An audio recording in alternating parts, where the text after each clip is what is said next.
आओ आओ आओ, खुल चुकी है आतंक की हाट। उठने वाला है पर्दा, भीतर हैं कठपुतलियां और एक खास तमाशा, द ग्रेट टेरर तमाशा। हर कठपुतली बेहद खास, हर मटकता शैतानी सिर अपने आप में बवाल। ये देखिए, नाचता हुआ भारत का दुश्मन आतंकवादी नंबर 1 हाफिज मोहम्मद सईद, जिसके आतंकवादियों को मिल गया है अल्टीमेटम, भारत पर बड़े हमले करो वरना खर्चा पानी बंद। कश्मीर से निकलो, दिल्ली को 26 जनवरी के वक्त पर टहलाओ, बेगुनाहों का खून बहाओ वरना हुक्का पानी बंद। अब ये कठपुतली रच रही है दिल्ली पर हमले की बड़ी साजिश। डर है कहीं अगला पेरिस ना बने अपनी दिल्ली, सो सावधान हो जाए हिंदुस्तान। और ये देखिए, नाचता हुआ भारत का दुश्मन नंबर 2, सबसे अमीर, सबसे धूर्त डॉन दाऊद इब्राहिम, जिसके शूटर्स को दिया गया है हुक्म हिंदुस्तान के कई हिंदू नेताओं की सुपारी दो, उन्हें मारकर देश में दंगे भड़काओ। न पैसे की कमी न हथियारों की, और उस पर पाकिस्तानी हुक्मरानों का आशीर्वाद, साथ और घात एक साथ। आखिर किसने सजाई है हिंदुस्तान के खिलाफ ये आतंक की हाट? देखिए, कभी दाऊद कभी लश्कर, कौन शैतान नचा रहा है हिंदुस्तान के खिलाफ आतंक की कठपुतली। आतंक की कठपुतली, आज रात 9 बजे की इस खास पेशकश में आपका स्वागत है।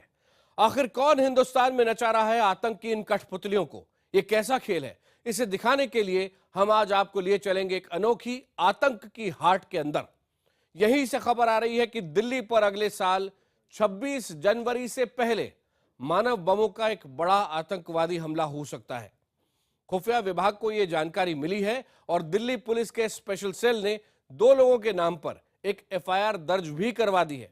इनमें से एक है लश्कर-ए-तैयबा कश्मीर का कमांडर। पता यह भी चला है कि पाकिस्तान की बदनाम खुफिया एजेंसी ISI ने लश्कर-ए-तैयबा को अल्टीमेटम दिया है। लश्कर को ISI ने कहा है कि एक बड़ा हमला भारत के अंदर करके दिखाओ वरना हम तुम्हारा हुक्का पानी बंद कर देंगे। देखिए हमारी ये विशेष रिपोर्ट, आतंक की कठपुतली।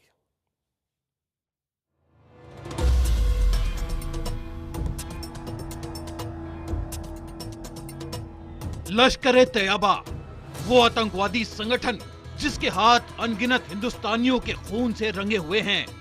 वो लश्कर क्या 26 जनवरी से पहले दिल्ली पर हमला करने वाला है? लश्कर-ए-तैयबा, वो आतंकवादी संगठन जिसकी नींव ओसामा बिन लादेन के पैसों से 1987 में डाली गई। क्या उस लश्कर ने अगर कश्मीर से बाहर हमले नहीं किए तो उसका खर्चा पानी बंद हो जाएगा, वो दिवालिया हो जाएगा? अगर दिल्ली पुलिस के एक FIR को सच माना जाए तो यकीनन पाकिस्तान में हर दूसरे दिन आग उगलने वाले भारत के मोस्ट वांटेड आतंकवादी हाफिज मोहम्मद सईद का ये कुनबा लश्कर-ए-तैयबा अपना वजूद बचाने के लिए दिल्ली को निशाने पर ले सकता है, क्योंकि उसे कठपुतली की तरह इस्तेमाल करने वालों ने उसे अल्टीमेटम दे दिया है। आखिर कौन है ये कठपुतली बाज? आखिर किसके हाथों में है भारत के खिलाफ हमले की नई साजिश की कमान? आज हम आपको दिखाने जा रहे हैं वो कठपुतलियां और उन्हें नचाने वाले वो नापाक हाथ। पहली कठपुतली है लश्कर-ए-तैयबा, वो आतंकवादी संगठन जिसका मुखिया है हाफिज मोहम्मद सईद। ये संगठन कागजों से मिट चुका है, लेकिन जिसका वजूद पाकिस्तान के कब्जे वाले गुलाम कश्मीर में रोज दिखता है, वो जिसका सियासी नाम है जमात-उद-दावा। तो आखिर ये कठपुतली भारत में हिंसा का कौन सा नया खेल दिखाने वाली है? इस खेल का नाम है ऑपरेशन दिल्ली। जी हाँ, पेरिस हमलों को लोग भूले नहीं होंगे। पेरिस की तरह ही उसी अंदाज में दिल्ली पर हमला करने की साजिश है। नवंबर में खुफिया एजेंसियों ने कई फोन कॉल्स इंटरसेप्ट की, कई संदिग्ध लोगों की बातचीत रिकॉर्ड की गई। उससे पता चला कि दिल्ली ही नहीं, देश के कई शहरों में फिदाइन अटैक यानी मानव बम से हमले हो सकते हैं। इन टेलीफोन नंबरों पर बातचीत करने वाले दिल्ली और आसपास के इलाकों में थे। तुरंत ही खुफिया एजेंसियों ने दिल्ली पुलिस को अलर्ट किया। उपराज्यपाल ने दिल्ली पुलिस कमिश्नर समेत तमाम खुफिया एजेंसियों की बैठक की। एजेंसियों ने अलर्ट जारी किया। दिल्ली पर हमले की साजिश लश्कर की ओर से बन रही है और बार बार एक नाम सामने आ रहा है, अल दुजाना। ये वो शख्स है जिसे कुछ ही दिन पहले लश्कर का कश्मीर कमांडर बनाया गया है। टेलीफोन के इंटरसेप्ट की गई बातचीत में अल दुजाना को कई निर्देश दिए जा रहे थे। सूत्रों के मुताबिक पाकिस्तानी खुफिया एजेंसी ISI के प्रमुख जनरल रिजवान अख्तर ने लश्कर के इस केस में खासी दिलचस्पी दिखाई है। बताया जा रहा है कि ISI ने लश्कर के आकाओं को साफ कह दिया है कि अगर उन्होंने किसी बड़े हमले को अंजाम नहीं दिया तो उनका खर्चा पानी बंद कर दिया जाएगा, उन्हें फंड नहीं दिए जाएंगे, उनकी फंडिंग रोक दी जाएगी। लश्कर से ये भी कहा गया है कि वो अपने हमले सिर्फ कश्मीर तक सीमित न रखे, कश्मीर से बाहर भी हमले करे। लश्कर से अगले साल 26 जनवरी से पहले दिल्ली पर एक बड़ा हमला करने को कहा गया है। ISI ने लश्कर से यहाँ तक कहा है कि उसे इस्लामिक स्टेट यानी ISIS और अल कायदा से सीख लेनी चाहिए, उनसे सबक लेना चाहिए। इसी के बाद लश्कर के जम्मू कश्मीर कमांडर अल दुजाना को 26 जनवरी 2016 तक हमला करने की डेडलाइन दी गई। The concerned agencies are taking cognizance of the entire sequence of events and they'll take a call, whatever is appropriate. जो स्टार जो हम सैटेलाइट कम्युनिकेशन सिस्टम्स और इत्यादि जो है उन सबको हमको मॉडर्नाइज करना है। लश्कर के भारतीय ऑपरेशन पर नजर रख रहे खुफिया विभाग के सूत्रों का साफ कहना है ये लश्कर को नया जीवन देने के लिए ही बड़ा हमला प्लान किया जा रहा है। निशाने पर बड़ी शख्सियतें होंगी, हमला हथगोले से भी किया जा सकता है और पेरिस हमले की तरह दिल्ली में भी मानव बमों का इस्तेमाल हो सकता है। हालात कितने गंभीर हैं, इसका अंदाजा इसी से लगाया जा सकता है कि खुफिया विभाग की जानकारियों की पड़ताल दिल्ली पुलिस की स्पेशल सेल कर रही है और बाकायदा FIR भी दर्ज की जा चुकी है। FIR number 54। ये FIR लश्कर के कश्मीर चीफ दुजाना और उजाना नाम के दूसरे आतंकवादी का नाम भी लेती है। दोनों की तलाश में कई राज्यों में छापेमारी चल रही है। FIR के मुताबिक लश्कर के आका दुजाना और उजाना नाम के आतंकवादियों से संपर्क साधने के लिए नुमान और जैदी नामों का सहारा लेते हैं। ये दोनों ही कोड नेम्स हैं।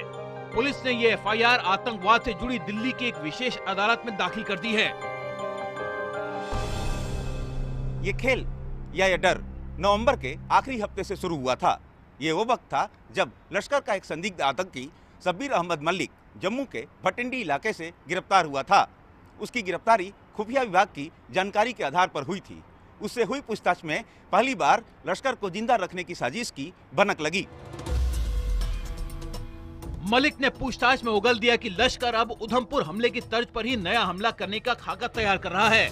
उधमपुर हमले के दौरान ही एक पाकिस्तानी आतंकवादी नावेद को जिंदा पकड़ा गया था। जल्द ही सिरे से सिरा मिलता चला गया। ISI की साजिश और उसे अंजाम देने के लिए लश्कर पर पड़ रहा भयंकर दबाव भी सामने आता गया। पुलवामा से लश्कर का एक और संदिग्ध अशफाक अहमद भट्ट गिरफ्तार कर लिया गया। मलिक और भट्ट दोनों ही लश्कर के कश्मीर कमांडर अबू दुजाना के प्यादे हैं।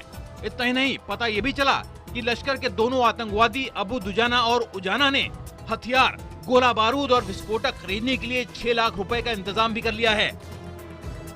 हिंदुस्तान सावधान, लश्कर 26 जनवरी से पहले दिल्ली पर मानव बम से हमला करने की तैयारी में है। हमला रोकने की कोशिशें भी जोर पकड़ चुकी हैं। दिल्ली पुलिस ने 180 इमारतों की पहचान की है। कई शॉपिंग कॉम्प्लेक्स और मॉल्स भी हैं जहां कड़ी नजर रखी जा रही है। इन्हें मेटल डिटेक्टर डोज कहा जाता है। इसमें अगर आप कोई संदिग्ध चीज लेके जाएं तो ये इनमें चेकिंग होनी चाहिए। यहाँ पे दिल्ली पुलिस के बैरिकेड बकायदा यहाँ पे लगे हुए हैं, लेकिन यहाँ पे कोई चेकिंग नहीं हो रही है। कोई भी आ सकता है, जा सकता है। तमाम ऐसे इनपुट दिए जा चुके हैं जहाँ पर कहा गया है कि ऐसी जगहों पर हमला हो सकता है, बावजूद इसके यहाँ पे कोई चेकिंग नहीं है। अगर आप ये मार्केट देखो तो ये मार्केट हमेशा भीड़ भरी ये मार्केट रहती है। देश का दिल, 1.5 करोड़ से ज्यादा आबादी, प्रधानमंत्री, राष्ट्रपति और पूरी सरकार का निवास दिल्ली। दिल्ली पर निशाना किसी भी तरह टालना जरूरी है। जाहिर है खुफिया एजेंसियां दिन रात इसी उधेड़-बुन में लगी हुई हैं कि लोगों की इस भारी भीड़ में लश्कर के 2 चेहरों अबू दुजाना और उजाना को आखिर कैसे खोजें, कैसे दिल्ली को अगला पेरिस बनने से बचाएं। दिल्ली में आलोक वर्मा के साथ ब्यूरो रिपोर्ट, IBN 7।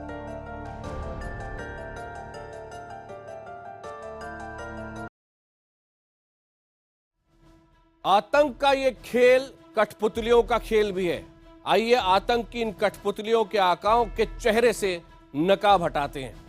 कहने को ये पाकिस्तान के सबसे ताकतवर आदमी है, नवाज शरीफ, एक तरफ वो आपको नजर आ रहे हैं और दूसरे जो सज्जन है उनसे भी आपको मिलाएंगे, जनरल रिजवान अख्तर से जो कि डीजी हैं आईएसआई के। लेकिन पहले नवाज शरीफ की अगर बात करें, 18वें प्रधानमंत्री पाकिस्तान के, बेहद मालदार बिजनेसमैन हैं, पाकिस्तान के सबसे अमीर लोगों में से एक हैं। 1999 में वाजपेयी के साथ वाघा बॉर्डर पर लाहौर घोषणा पत्र पर दस्तखत किए और कहते हैं कि इन्हें बिल्कुल पता नहीं चला कि आर्मी क्या प्लान कर रही है। बेहद तेज तर्रार राजनेता माने जाते हैं, अमेरिका से दोस्ती के पक्षधर हैं और आईएसआई पर सरकारी रौब दिखाने की कई बार ये कोशिश कर चुके हैं लेकिन नाकाम रहे हैं, क्योंकि असली ताकत है पाकिस्तानी फौज के पास और जो आपको दूसरे कठपुतलीबाज नजर आ रहे हैं जनरल रिजवान अख्तर के पास।